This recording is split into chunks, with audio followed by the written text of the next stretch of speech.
जय भीम साथियों, आज की इस वीडियो में हम बात करने वाले हैं विकास दुबे के एनकाउंटर के बारे में। साथियों, विकास दुबे के एनकाउंटर का पर्दाफाश तो एक छोटा सा बच्चा भी कर सकता है। साथियों, अपराधी तो ख़त्म हो गया, पर अपराध कब ख़त्म होगा?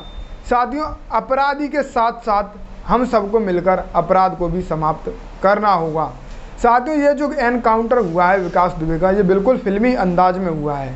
बिल्कुल फिल्मी अंदाज में हुआ है, जैसे कि डायरेक्टर द्वारा फिल्मों में हीरो व विलन को सीन दिए जाता है, व पुलिस वालों को भी सीन दिए जाते हैं कि एक अपराधी को आप ले जाओ और काफिला चलेगा पुलिस वालों का, अपराधी को ले जाओ, अपराधी की गाड़ी पलटनी है, फिर अपराधी भागने की कोशिश करेगा, फिर आप उसका एनकाउंटर कर दो। बिल्कुल ये जो कहानी रखी जा रही है मीडिया द्वारा, ये जो एनकाउंटर के बारे में बताया जा रहा है, भारतवासियों को बताया जा रहा है, ये बिल्कुल फिल्मी अंदाज में तरीके से बताया जा रहा है। साथियों, जो फिल्मी अंदाज हमारा पूरे भारत देश के व्यक्ति बिल्कुल समझदार हैं।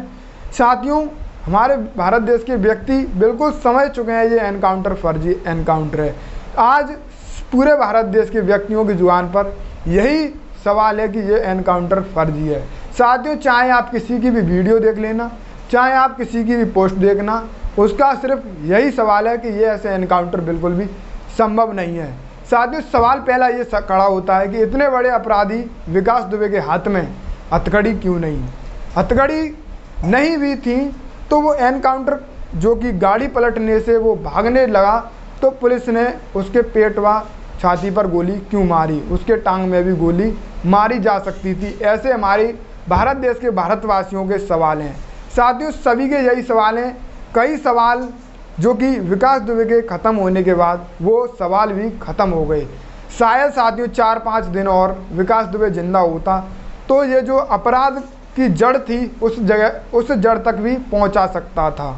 इस अपराधी के साथ साथ अपराध का भी जड़ का समाप्त हो सकता था। अपराध की जड़ भी ख़त्म हो सकती थी। पर साथियों, अपराधी की जड़ ख़त्म करनी किसको है? क्योंकि ये जो लोग बैठे हुए हैं, बड़े बड़े लोग बैठे हुए हैं, इनको अपराध तो बिल्कुल ख़त्म करना ही नहीं है। इनको सिर्फ अपराधी ख़त्म करना है। साथियों, अपराधी ख़त्म करने से कुछ भी नहीं होने वाला है। जब तक अपराध की जड़ें ख़त्म नहीं होंगी, जब तक अपराधी उत्पन्न होते रहेंगे। जिस दिन अपराध की जड़ें ख़त्म हो गई, उस दिन अपराधियों का सर्वनाश हो जाएगा। अपराधी नाम की कोई चीज़ भी नहीं रहेगी इस देश में।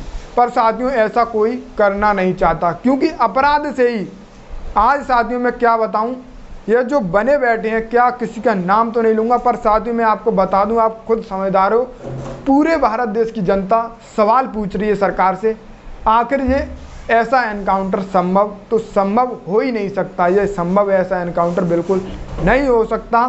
मीडिया को रोका जाता है चेकिंग के बहाने से। जब मीडिया को रोका जाता है, जब ही थोड़ी देर बाद एनकाउंटर हो जाता है। और जो वहाँ के आड़ पड़ोस के व्यक्ति हैं, जब एनकाउंटर उस जगह पर होता है, वो कहते हैं हमें कोई भी गाड़ी पलटने की आवाज़ नहीं आई, उन्हें सिर्फ आवाज़ आई है तो एनकाउंटर की आवाज़ आई है।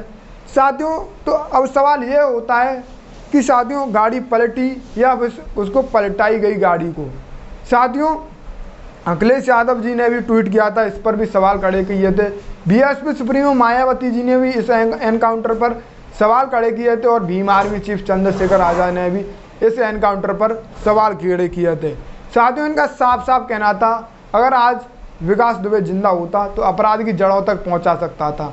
विकास दुबे जब कोर्ट में जाता, सुप्रीम कोर्ट में जाता, जेल में भी जाता, किसी ना किसी बहाने से इतना उसको वो किया जाता कि पुलिस के हाथों में आने के बाद बड़े से बड़ा अपराधी भी अपनी जुबान को खोल देता है।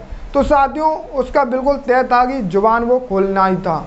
विकास दुबे अपनी जुबान खोलता और बताता कि मेरे पीछे इन पार्टियों का हाथ है। जिस किसी का भी हाथ होता तो जो राजनीति है इसमें बड़ी हलचल हो सकती थी।